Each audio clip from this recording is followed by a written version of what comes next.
अस्सलाम वालेकुम ग्रेड 7। आज का जो हमारा टॉपिक है वो है रिस्पायरेटरी सरफेस और गैस एक्सचेंज। तो गैस एक्सचेंज हमारे पास लंग्स में किधर होती है, ये एल्विलाई में।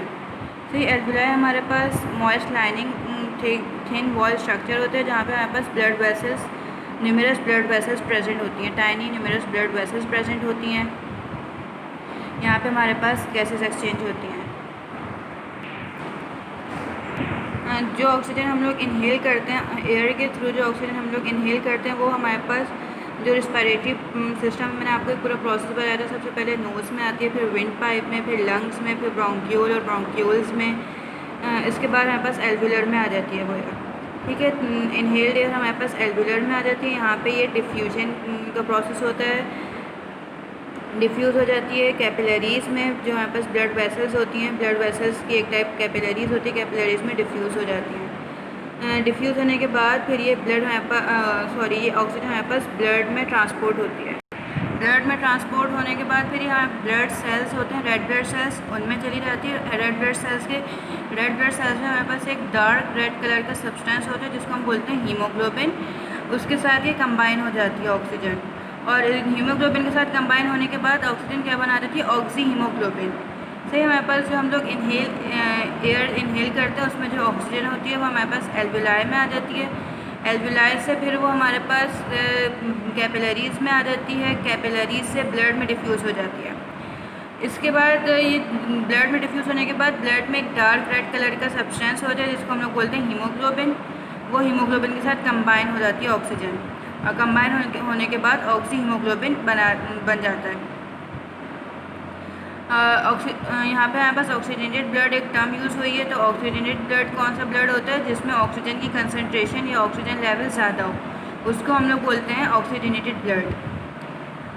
अच्छा, जब हम लोग एयर इनहेल करते हैं तो ऑक्सीजन के साथ हमारे पास कार्बन डाइऑक्साइड भी इनहेल होती है। या जो हमारे कार्बन डाइऑक्साइड बॉडी में पहले से मौजूद होती है वो कहाँ पे चली जाती है, ऑक्सीजन आने के बाद वो डिज़ोल्व हो जाती है हमारे पास प्लाज्मा में। ये हमारे पास ब्लड का ही एक पार्ट होता है जो कि वाटरी सब पार्ट होता है, और ये येलो इन कलर होता है। तो यहाँ पे हमारे पास कार्बन डाइऑक्साइड डिज़ोल्व हो जाती है।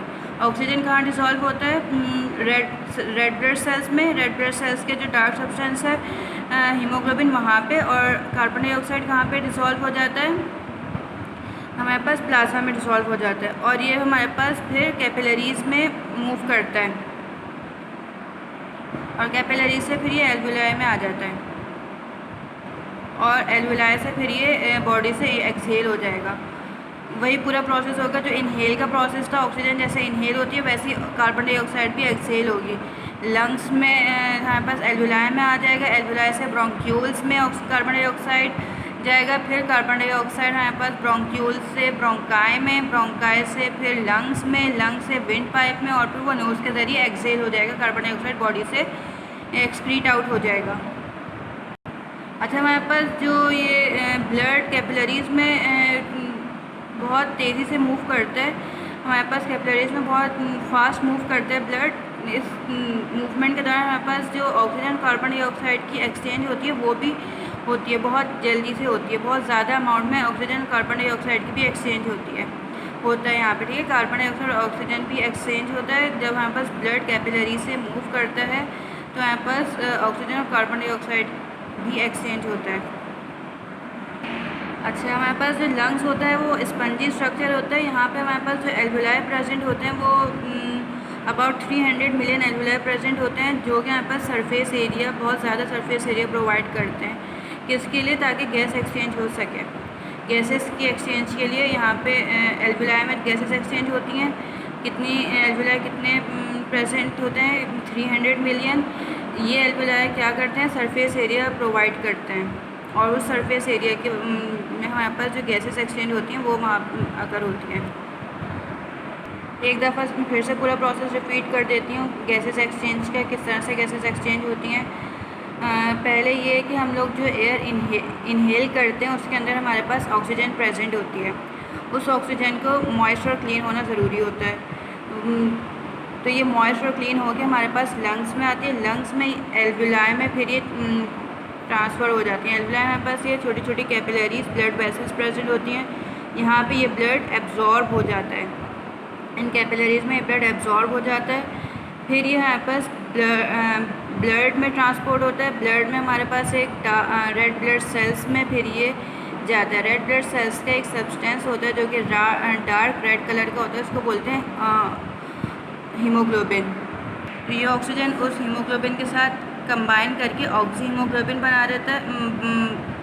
उसके बाद ये हमारे पास लंग्स में आ जाती है। अच्छा, जिस ब्लड में हमारे पास ऑक्सीजन की कंसनट्रेशन ज़्यादा होगी उसको हम लोग बोलते हैं ऑक्सीजनेटेड ब्लड। अच्छा, ये हमारे पास ऑक्सीजन गैस की एक्सचेंज हो गया। अब हम लोग कार्बन डाइऑक्साइड कैसे एक्सचेंज होता है, एक्सहेल कैसे होता है। ऑक्सीजन इनहेल होगा तो कार्बन डाइऑक्साइड एक्सहेल होगा। तो कार्बन डाइऑक्साइड कैसे एक्सहेल होगा, हमारे ब्लड के एक पार्ट होता है प्लाज्मा, वहाँ पे फिर ये कार्बन डाइऑक्साइड डिसॉल्व हो जाता है और उसके बाद फिर ये डिफ्यूजन के प्रोसेस के ज़रिए कैपिलरीज़ में आ जाता है। कैपिलरीज़ हमारे पास एल्वुलाई में कैपिलरीज़ प्रेजेंट थी, वहाँ पे कार्बन डाइऑक्साइड आ जाता है और फिर यहाँ से ये जाता है लंग्स में, लंग्स से विंड पाइप और विंड पाइप से नोज़ के ज़रिए फिर हमारे बॉडी से एक्सहेल आउट हो जाता है। अच्छा, हमारे पास जो कैपिलरीज़ में ब्लड की मूवमेंट होती है वो बहुत तेज़ी से होती है। इसी मूवमेंट के जो ब्लड की मूवमेंट होती है इसी दौरान हमारे पास ऑक्सीजन और कार्बन डाइऑक्साइड की एक्सचेंज भी होती है। बहुत जल्दी से कार्बन डाइऑक्साइड और ऑक्सीजन की एक्सचेंज भी होती है, बहुत लार्ज अमाउंट में, ज़्यादा अमाउंट में हमारे पास ऑक्सीजन और कार्बन डाइऑक्साइड की एक्सचेंज होती है। अच्छा, हमारे पास जो ये लास्ट है लंग्स, हमारे पास स्पंजी स्ट्रक्चर होते हैं, इसमें हमारे पास एल्वुलाई प्रेजेंट होते हैं। अबाउट 300 मिलियन एल्वुलाई प्रेजेंट होते हैं जो कि हमारे पास सरफेस एरिया बहुत ज़्यादा सरफेस एरिया प्रोवाइड करते हैं। इस सरफेस एरिया की वजह से हमारे पास एक्सचेंज ऑफ गैसेस अकर होती हैं। यहाँ पे हमारे पास ये गैसेस एक्सचेंज का टॉपिक कंप्लीट हो गया। अब हम लोग इम्पोर्टेंस ऑफ रेस्पिरेटरी सिस्टम पढ़ेंगे।